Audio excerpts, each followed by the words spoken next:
Welcome to the Wild West, where the whiskey was cheap, the beards were long, and the laws absolutely bizarre.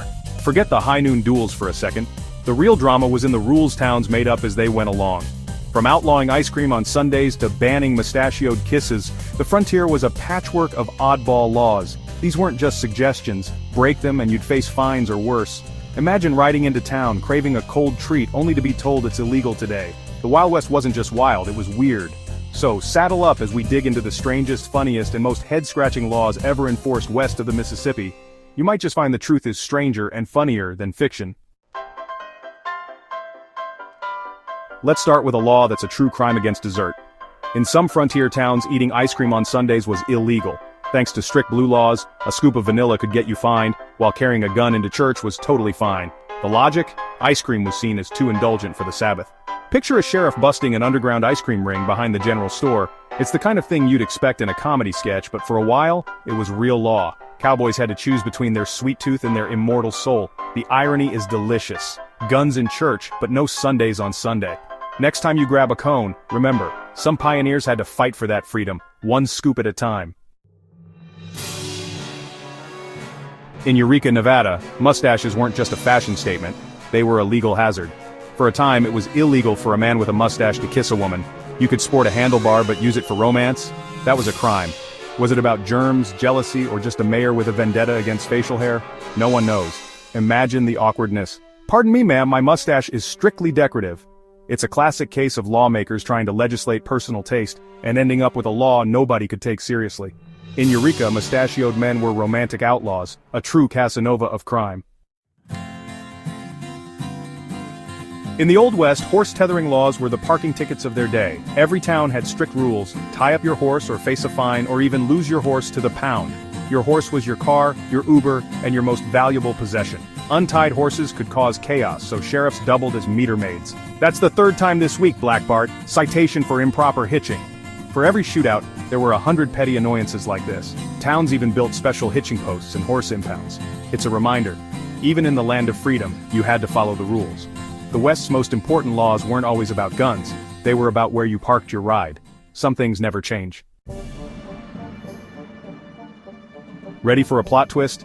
Many Wild West towns had strict gun control. In places like Dodge City and Tombstone, you had to check your firearms at the city limits. The famous gunfight at the OK Corral? It was about enforcing a no-guns ordinance. Towns wanted safety and order, not drunken shootouts. The real West was less about constant gunfights, and more about keeping the peace. Guns were tools for the range, not for Main Street. Civilization started at the town line, and so did the rules. The Earps weren't vigilantes, they were enforcing local law.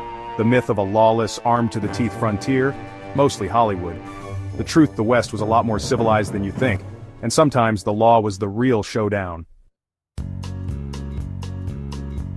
Why did the chicken cross the road? In some frontier towns, only with a permit. Laws regulated livestock movement, even chickens, because loose hens could wreck gardens and cause chaos.